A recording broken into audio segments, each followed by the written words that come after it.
Ever wondered why Victorian restaurants served ice cream between courses that tasted like Parmesan cheese? Or why dinner parties ended with bacon-wrapped oysters instead of dessert? The Victorians may seem crazy, but they were actually onto something. Today we're diving into 15 Victorian recipes that sound absolutely wild at first. But once you understand what they were trying to accomplish, you'll wonder why we ever stopped making them. Let's get into it. Savoury ice cream. We're starting with something that sounds completely wrong. Savoury ice cream, not sweet ice cream with a pinch of salt. Actually savoury. We're talking Parmesan ice cream, anchovy ice cream, and even asparagus ice cream. Before you recoil in horror, consider this. The Victorians understood something we've largely forgotten. Ice cream is essentially frozen cream with flavouring. There's no law saying that flavouring has to be sweet. Victorian dinner parties featured these savoury ices as palate cleansers between courses, served in tiny portions. Victorian cookbook author Agnes Marshall, known as the Queen of Ices, published recipes for dozens of savoury varieties. Her Parmesan ice was particularly celebrated, served alongside roasted meats. The technique works beautifully. The cold, creamy texture cuts through rich foods and refreshes the palate. Modern chefs have recently rediscovered this concept, charging premium prices for what Victorians were doing 150 years ago. If you've ever felt overwhelmed after a rich meal, a tiny serving of savoury ice does exactly what sorbet does, but with more sophistication. Bloater paste. Bloater paste sounds unappetizing until you realize it's essentially Victorian umami concentrate. Bloaters were smoked herrings with the guts left in, which gave them an intensely savoury, almost meaty flavour. Victorian cooks would pound these smoked fish with butter, creating a spreadable paste that could be stored for weeks. This was a deliberate flavour bomb spread on toast or used to enrich sauces, regularly served on thin toast at Victorian gentlemen's clubs. The principle is identical to fish sauce, anchovy paste, and colatura, ingredients we've already rediscovered and now consider essential. Victorian recipe books suggest adding a spoonful to beef stews or spreading it under roasted chicken skin. Modern food scientists would call this layering umami. Victorians just called it good cooking. If you're comfortable with anchovy paste, bloater paste is simply the next logical step. Bone marrow toast. Bone marrow toast was a Victorian gentleman's breakfast staple, and it's actually making a comeback in high-end restaurants right now. The Victorians were ahead of the curve on this one. The preparation was simple. Roast beef or veal bones until the marrow was soft and buttery. Scoop it out, spread it on hot toast, and finish with a sprinkle of salt and pepper. Victorian medical texts praised bone marrow as particularly nutritious for invalids and children, which wasn't wrong. Marrow is packed with healthy fats and minerals. The genius is in the textural contrast. The crispy toast against the rich, almost sweet marrow creates something genuinely delicious. Mrs. Beeton's famous cookbook includes several marrow recipes, noting that it was considered a delicacy. Modern chefs charge considerable sums for this exact dish, but it's actually quite simple to make at home, impressive to serve, and uses a cut most people throw away. The Victorians understood that sometimes the most luxurious textures come from the humblest cuts. Potted meats. Potting was the Victorian solution to preservation, and it created some genuinely excellent food in the process. The technique involved cooking meat until tender, pounding it smooth, mixing it with spices and butter, then sealing it with more melted butter to keep air out. The result was essentially Victorian pâté, and it was brilliant. Potted ham, potted tongue, potted shrimp, potted game. Nearly any meat could be potted. Sealed properly with butter, these preparations lasted weeks without refrigeration. Victorian households would pot meat after large dinners, creating ready-to-eat provisions for unexpected guests. The flavors were concentrated and rich.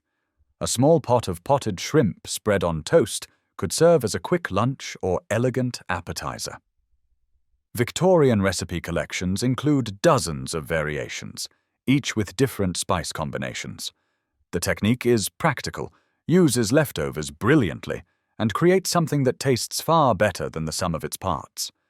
Plus, serving potted meat in small ceramic ramekins looks genuinely elegant, far more impressive than admitting you're serving yesterday's roast repurposed syllabub. Syllabub sounds like nonsense, but it was actually a genius Victorian dessert that combined wine or sherry with cream to create a foamy, boozy treat that existed somewhere between drink and dessert. The traditional method was remarkable. You'd mix sweet wine with sugar and lemon juice, then gradually whisk in cream until the mixture became frothy and light. The alcohol actually helped stabilize the foam, creating a texture somewhere between mousse and whipped cream. Victorian dinner parties served syllabub in special glasses, eaten with spoons. The appeal is immediate, extraordinarily easy to make, requires no cooking whatsoever, and tastes sophisticated despite its simplicity. Victorian cookbooks note that syllabub could be prepared hours ahead and actually improved with time.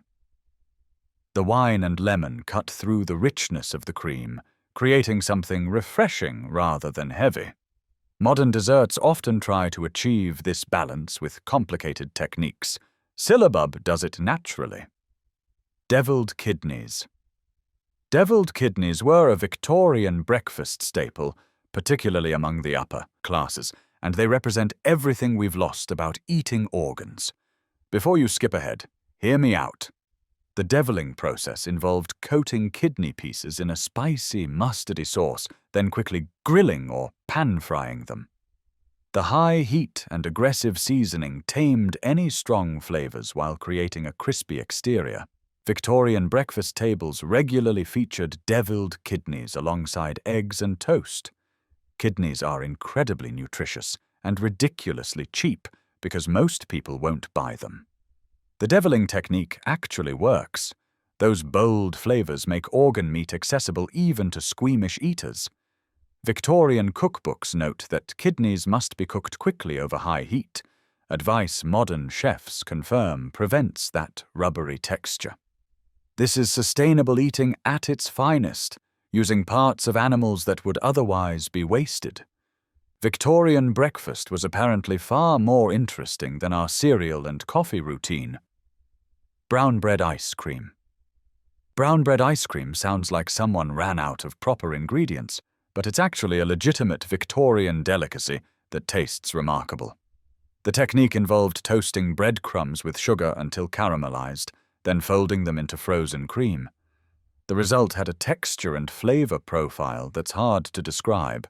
The caramelized breadcrumbs added a nutty, almost malty crunch, while their slight bitterness balanced the sweet cream. Victorian ice cream makers considered brown bread ice one of their signature offerings, and it appeared regularly at fashionable dinner parties.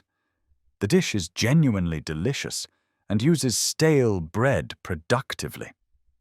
The Victorians understood that toasted, caramelized bread develops deep, complex flavors that work beautifully in desserts. Modern bakeries throw away stale bread daily. The Victorians turned it into a sought-after treat. That kind of resourcefulness combined with genuine culinary innovation deserves respect and revival. Aspic everything. Yes, I know aspic gets mocked relentlessly, but Victorian aspic was actually quite different from those horrifying 1950s jelly salads.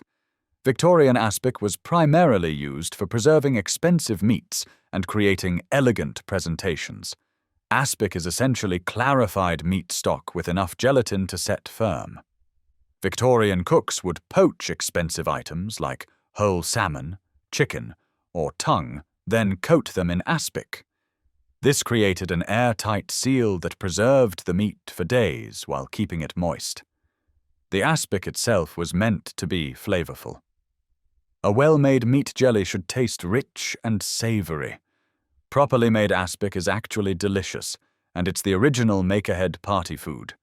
A whole poached salmon in aspic looks spectacular and stays perfect for days. Victorian cookbooks emphasized using high-quality stock reduced to concentrate flavor. That's the key difference from later versions that used unflavored gelatin. Make aspic with proper stock, and you'll understand why Victorians considered it elegant rather than strange. Oyster loaves. Oyster loaves were Victorian fast food, and they were brilliant. The concept was simple. Hollow out a small loaf of bread, fill it with creamed oysters, replace the top, and toast the whole thing until crispy. Street vendors sold these from carts to workers and theatre-goers in Victorian London. The bread soaked up the creamy oyster sauce while staying crispy on the outside, creating a self-contained meal you could eat while walking. Victorian recipe books include numerous variations, some adding mushrooms or ham to the oyster mixture. Oysters used to be working-class food, readily available and cheap. While they're expensive now, the technique works with any creamy filling, mushrooms, shrimp, or even chicken. The bread bowl concept keeps reappearing because it fundamentally works. The Victorians perfected it 150 years ago with a simple formula. Crusty bread, rich filling, everything toasted together until the textures merge perfectly. Whitebait. Whitebait are tiny, immature fish of various species, eaten whole. Victorian Londoners considered whitebait a particular delicacy, especially when caught fresh from the Thames. The preparation couldn't be simpler. Dust the tiny fish in flour, deep fry them until crispy, and eat them hot with lemon and bread. You ate everything, heads, tails, bones, the lot. Victorian parliamentary tradition included an annual whitebait dinner where politicians gathered to eat vast quantities of these little fish. The appeal is obvious once you try them, sustainable fishing done right. These are fish that would be caught as bycatch anyway. Nothing is wasted. You eat the entire fish. The crispy texture and delicate flavor appealed to Victorians across all social classes. Victorian cookbooks note that whitebait were best eaten immediately after frying, still crackling hot. Modern fish and chip shops could easily add whitebait to their offerings. They're faster to cook than regular fish and genuinely delicious. Forcemeat balls. Forcemeat sounds unfortunate, but these were essentially Victorian meatballs made from finely minced meat mixed with breadcrumbs, herbs, and spices. They appeared alongside roasted meats or floated in soups. Victorian cooks made forcemeat balls from leftover meat, grinding it fine and binding it with egg and breadcrumbs. The mixture was highly seasoned with herbs like thyme, sage, and parsley, then formed into small balls and either fried or poached. Mrs. Beeton's cookbook includes recipes suggesting forcemeat balls should accompany roast fowl or be added to clear soups. The practicality is obvious. Excellent way to use leftover meat. They add substance to soups and stews, and they're actually quite tasty. The Victorian practice of seasoning them boldly with fresh herbs created something far better than plain ground meat. Modern cooks could easily revive this tradition. That leftover roast chicken could become forcemeat balls for tomorrow's soup rather than drying out in the refrigerator. Practical cooking with delicious results. That's very Victorian. Blanquette. Blanquette was the Victorian version of chicken in white sauce, but far more sophisticated than that description suggests. This was a technique for cooking white meats in a creamy, velvety sauce enriched with egg yolks. The method involved gently poaching veal, chicken, or rabbit in seasoned stock, then creating a sauce from that cooking liquid thickened with a mixture of cream and egg yolks. The result was silky, rich, and elegant. Victorian dinner parties featured blanquette as a refined main course, noting that it should be white throughout. No browning of the meat allowed. The technique produces restaurant-quality results with relatively inexpensive ingredients. The gentle poaching keeps meat incredibly tender, while the egg-enriched sauce has a luxurious texture that plain cream sauce cannot match. Victorian cookbooks emphasized the importance of careful temperature control to prevent the eggs from scrambling. Advice that shows they understood the science of emulsification even if they called it something else. This is elegant home cooking that impresses without requiring professional skills. Angels on horseback. Angels on horseback sound whimsical, but the combination is brilliant. Oysters wrapped in bacon, grilled or baked until the bacon crisps and the oyster just cooks through.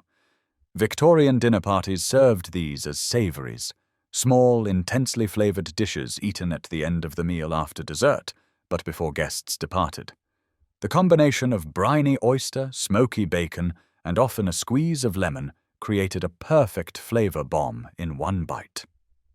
Variations included devils on horseback, which used prunes instead of oysters. The concept demonstrates genius. Fatty bacon keeps the oyster moist while adding smokiness, and the heat concentrates the oyster's flavour rather than diluting it. Victorian cookbooks suggest serving them on small pieces of fried bread to catch the juices. Modern appetizer platters would be vastly improved by including angels on horseback. They're impressive, delicious, and surprisingly easy to execute. The Victorians understood that sometimes the best dishes are the simplest. Seed cake. Seed cake was Victorian afternoon tea's sophisticated option, and it deserves to escape the Victorian old lady stereotype. This was a plain butter cake flavoured primarily with caraway seeds, sometimes with lemon zest added. The flavour profile is unusual by modern standards. Caraway seeds have an anise-like taste that's more savoury than sweet. Victorian tea tables always included seed cake alongside sweeter options, and it was often preferred by gentlemen who found other cakes too sugary. The cake itself was fine-textured and buttery, with just enough sweetness to balance the aromatic seeds. The appeal becomes clear once you taste it, genuinely delicious if you appreciate complex flavors rather than pure sweetness, and pairs beautifully with tea in a way that very sweet cakes do not. Victorian afternoon tea was about balanced flavors across multiple courses. Seed cake provided a subtle, sophisticated option that cleansed the palate. Modern coffee culture has rediscovered that not every baked good needs to be dessert-level sweet. Seed cake understood this principle 150 years ago. Mulligatawny soup. Mulligatawny soup represents Victorian Britain's complex relationship with India, but it also happens to be absolutely delicious and deserves far wider recognition than it gets. The name comes from Tamil words meaning pepper water, and the soup evolved from British colonists trying to recreate Indian rasam while adding their own touches. The Victorian version became a rich, curry-spiced soup made with chicken or lamb stock, coconut milk, rice, and various vegetables. It was hearty, warming, and genuinely complex in flavour. Victorian cookbooks devoted considerable space to mulligatawny, with each household developing their own variation. Some versions were thin and brothy, meant as first courses. Others were thick and substantial, served as main dishes with rice. The common thread was the curry spicing, turmeric, coriander, cumin, combined with British ingredients and techniques. This soup delivers excellent comfort food. The combination of warming spices, rich stock, and coconut milk creates layers of flavour that develop as you eat. Victorian cooks understood that the soup improved with reheating, as the spices melded together. The dish is also remarkably practical. Mulligatawny uses leftover meat beautifully and feeds many people economically. The historical complexity is worth acknowledging. This is fusion food born from colonialism. But the soup itself transcended those origins to become something genuinely good. Victorian Britain's willingness to adapt foreign flavours, however imperfectly, created dishes that deserve to be remembered for their culinary merit. Mulligatawny accomplishes what all great soups do: nourishing, flavourful, and somehow tastes better the next day. So there you have it. 15 Victorian dishes that sound bizarre, but actually make remarkable culinary sense. Modern cooking could benefit from Victorian sensibilities. We've become accustomed to throwing away so much: stale bread, organ meats, leftover roasts. The Victorians would be horrified by our waste. They'd also probably be amused that we're paying premium prices for techniques they considered standard home cooking. Which of these would you actually try making? Which sounds most bizarre to you? Drop your thoughts in the comments. I'm curious what appeals to people and what sounds too strange. If you enjoyed this Victorian culinary deep dive, give this video a thumbs up and subscribe for more historical food content that might just change how you think about cooking. Now, if you'll excuse me, I have some bone marrow toast to make.